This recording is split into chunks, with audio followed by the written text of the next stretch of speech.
नमस्ते आप सभी को। तो आज का टॉपिक है एलएलबी में 75 स्कोर कैसे कैसे बनाएं।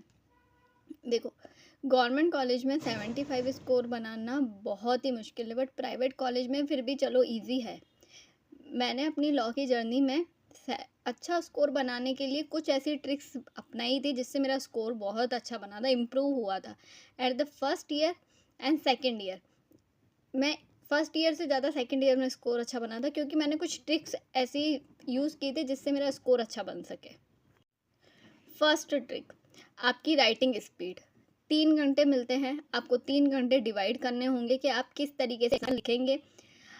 आपको की पॉइंट्स अपने पहले लिखने पड़ेंगे। जैसे कोई थ्योरी बेस्ड क्वेश्चन है तो आपको इंट्रोडक्शन और उसके बीच में जो पैराग्राफ होते हैं उसको एक्सप्लेन आपको बाद में करना पड़ेगा, पहले उसके सारे की पॉइंट्स लिखने होंगे। आपको डायग्राम चार्ट पे ज़्यादा फोकस करना पड़ेगा।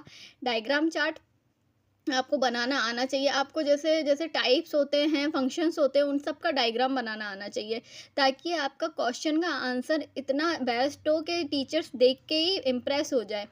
तो आपको उस तरीके से प्रेजेंट भी करना पड़ेगा। आपको मतलब अंडरलाइन इन सब पे छोटी छोटी बातें होती है जिसका ध्यान देना पड़ता है। आपकी राइटिंग अच्छी होनी चाहिए। सपोज जैसे बीएनएस या बीएसए का क्वेश्चन आ गया तो स्टार्टिंग में आपको उसके कितने चैप्टर है, कितने सेक्शन है, वो सब पहले लिखना पड़ेगा। उसके बाद ये अधिनियम कब बना उससे पहले ये लिखना पड़ेगा। ये सारी चीज़ें आपको छोटी छोटी चीज़ें हैं जो आपको पहले ध्यान रखनी होगी एलएलबी के मतलब क्वेश्चन के आंसर लिखने में। और सेक्शंस आपको अच्छे से लिखने पड़ेंगे। केस जो होते हैं लीडिंग केस, उसको हाईलाइट करके लिखना है तो और अच्छा होगा। उसमें आप हाईलाइट करके केस को लिखेंगे तो और अच्छा इंप्रेशन पड़ेगा। जो लीडिंग केसेस होते हैं जो आपको याद हो वही लिखे।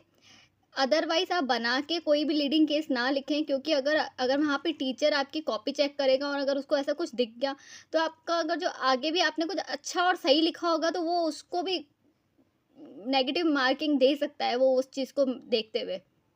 तो आप लीडिंग केस जो हो वही लिखे। AIR लिखते हैं तो बहुत ज़्यादा अच्छी बात है। AIR लिखते हैं। AIR एक्चुअली क्या मुझे बहुत हर केस में याद नहीं होते, बट एक्चुअली एक दो केसेस में मतलब जैसे आप एक क्वेश्चन में 5 केसेस तो लिखे ही लिखे। तो आप 5 केसेस लिख रहे हैं उसमें 2 में AIR तो ज़रूर लिखे।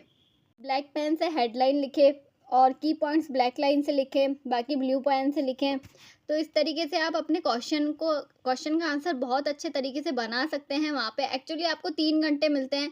हमारे 10 क्वेश्चन आते हैं और 10 क्वेश्चन सारे लॉन्ग होते हैं जिसमें हमको 5 क्वेश्चन करने होते हैं और सबके 2-2 के बेस में होते हैं। 2 में से हमको 1 करना पड़ता है। अब आपका पता नहीं कि आपका किस तरीके से क्वेश्चन बन के आता है, किस तरीके से पेपर पैटर्न बन के आता है, आप किस तरीके से वहाँ लिखते हैं ये मुझे पता नहीं। शायद तक शॉर्ट क्वेश्चन हो, वेरी शॉर्ट हो, फिर लॉन्ग हो, ऐसा भी हो सकता है। तो हमारे सारे ऐसे लॉन्ग क्वेश्चन ही आते हैं तो हम उस तरीके से की पॉइंट्स बना के जाते हैं। पहले से ही प्रिपेयर होके जाए। 3 घंटे मिलेंगे, 5 क्वेश्चन मिलेंगे, तो आपको किस तरीके से प्रिपरेशन करके जानी है। जब मैं सिलेबस रीड करती हूँ तो सिलेबस में आपको एक यूनिट में की पॉइंट्स दिए हुए होते हैं, हाईलाइटिंग। अगर आप अपना क्वेश्चन अपना बेस्ट आंसर लिखना चाहते हो तो जो सिलेबस दिया हुआ है उसमें से ही आपको इम्पोर्टेंट क्वेश्चन आंसर मिल जाते हैं कि ये तो आएगा ही आएगा 100। और प्रीवियस क्वेश्चन प्लीज़ ज़रूर चेक करें कि ताकि प्रीवियस क्वेश्चन से आपको पता पड़ता रहता है कि कौन से क्वेश्चन बार बार रिपीट होते हैं। तो आपको इससे क्या ज़्यादा जानकारी मिलेगी कि किस तरीके से कौन सा क्वेश्चन इस बार आएगा। तो ये बहुत ज़्यादा आपको हेल्प कर सकता है।